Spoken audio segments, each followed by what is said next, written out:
안녕하세요. 법무법인 파트너의 최용준 변호사입니다. 네, 변호사님 개시 결정이 나면 변제금은 언제부터 납부를 해야 되나요? 변제금은 그 개인회생 개시 신청서를 접수한 날로부터 90일 이후부터는 내도록 되어 있습니다. 그렇기 때문에 이게 조금 오해를 하지 말으셔야 될 게 인가된 다음부터 변제하시는 건 아니에요. 우리가 신청일로부터 90일 지나면 변제를 실제로 시작해야 되기 때문에 왜냐면 이게 그렇게 돼 있어요. 첫 변제 시작일 자체를 신청일로부터 90일부터는 이유가 되는 시점부터는 반드시 첫 변제를 시작하게끔 돼야 된다고 규정이 되어 있어서 그런 겁니다. 그래서 90일부터는 무조건 변제가 시작돼야 된다 이렇게 이해하시면 되겠어요. 네, 그러면 변호사님 말씀에 따르면 90일 후부터는 무조건 납부가 시작되는 건가요? 네, 그렇죠. 그러니까 이게 조금 부연 설명을 드리면요. 이 개시 결정이 딱 90일에 맞춰서 나진 않아요. 이게 변제를 사실은 신청하고 채무자가 돈을 잘 모아놔서 이거를 납부하고 싶어도 납부할 곳이 있어야 되잖아요. 근데 이 납부는 이제 개시 결정 일로부터 납부가 가능해지거든요. 왜냐하면 개시 결정문에 이렇게 계좌번호가 같이 기재돼서 나와요. 그렇기 때문에 쉽게 말하면 개시 결정일까지 변제할 돈을 미리 모아두는 거예요. 근데 그게 90일이 좀 지나서 개시 결정이 나면 그때까지 모아둔 돈 내시면 되는 거고, 예를 들어서 60일 만에 낸다? 60일 만에 만약에 이제 개시 결정이 이루어진다?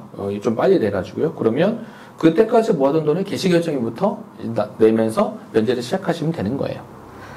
네, 만약에 근데 개시 결정이 났는데 네. 변제금이 부족한 경우에는 어떻게 해야 되나요? 변제금이, 그렇죠. 이 개시 결정 났는데 좀 자신이 그 사이에 좀, 원래는 돈을 이렇게 모아두면 되는데, 급전이 필요하거나 아니면 우리가 좀 돈을 쓴 걸로 인해서 모아둔 게 부족한 경우가 종종 있어요. 그럴 경우에는, 저희가 이제, 아까 1회 변제 시작일 자체를 시점을 좀 뒤로 미루는 방식으로, 예를 들어서 1회 변제일이 1월 1일이었다.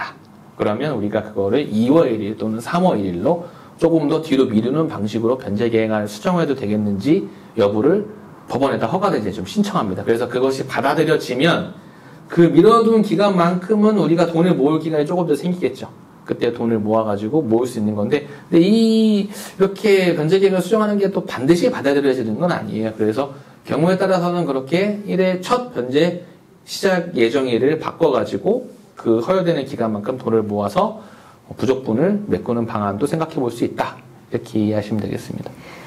네, 혹시 채무자가 이제 어렵게 개시 결정을 받았는데 뒤늦게 또 몰랐던 채무를 발견한다면 이런 경우에는 어떻게 해야 되나요? 일단은 개시 결정이 나고 변제 계획이 인가되기까지는 아주 짧게는 1개월, 보통 한 3개월, 4개월의 시간이 있습니다. 그래서 그 기간에는 또 채무자나 채권자의 어떤 채권자의 이의 신청할 수 있는 기간이 있어요. 채권자 입장에서 어떤 채권액이 맞는지, 아니면 내 채권은 1,000만 원인데 500만 원밖에 안 들어갔다는지, 이런 거에 대해서 이의를 수렴하는 기간이 있는데요. 그런 기간들 중에 채무자도 이제 어떤 잘못 기재된 채권자표에 잘못 기재된 채권 사항의 정정을 할 수 있는 어떤 기회가 있습니다. 근데 이게 실무상으로도 그렇고 법률상으로도 그렇고 인가가 난 뒤에는 바로잡을 수 없어요. 그렇기 때문에 인가 전에 채권자가 이해하는 기간, 또 그런 절차를 통해서 또 그거 이용해서 채무자 본인도 누락된 채권액을 기재하거나 잘못된 채권액을 정정해야만 합니다. 네, 그럼 말씀해주신 대로라면 이미 인가 결정까지 받은 상황이라면 방법이 아예 없는 걸까요? 네, 없습니다. 왜냐면 개인회생하고 개인파산을 좀 구분해서 보셔야 되는 게 있어요. 개인회생 같은 경우는 계속 변제를 해야 되는 이런 상황이 있기 때문에 인가가 난 후에는 누락채권이 있더라도 다시 개인회생 하시든지 별도로 변제하는 방법밖에 없어요. 근데 개인 파산은 조금 다릅니다. 개인 파산 같은 경우는 어쨌든 이 파산이라는 것 자체가 채무자가 파산을 신청하는 당시에 그 어떤 청산 가치를 고려해서 모든 채권 채무 관계를 정리하는 거에 의의가 있단 말이에요. 그래서 예를 들어서 파산 신청 단시에 누락된 채권자가 한 명 더 있다 하더라도 그것이 뭐 어떤 불법행위 채권이거나 조세 채권이거나 애초에 면책받을 수 없는 채권이 아닌 이상에는 이 파산 선고를 받고 면책 결정을 받는 거에 큰 영향을 끼치지 않습니다. 그것이 어떤 파산의 본질적인 의의니까요. 그렇기 때문에 이 채무자가 정말로 자신의 과실이 아니거나 알 수 없었던 사정으로 인해서 채권이 누락됐다라는 것이 소명되기만 한다면 면책 확인의 서류를 통해서 이 면책의 범위를 누락된 채권자까지 늘리는 방법도 생각해 볼 수 있고요.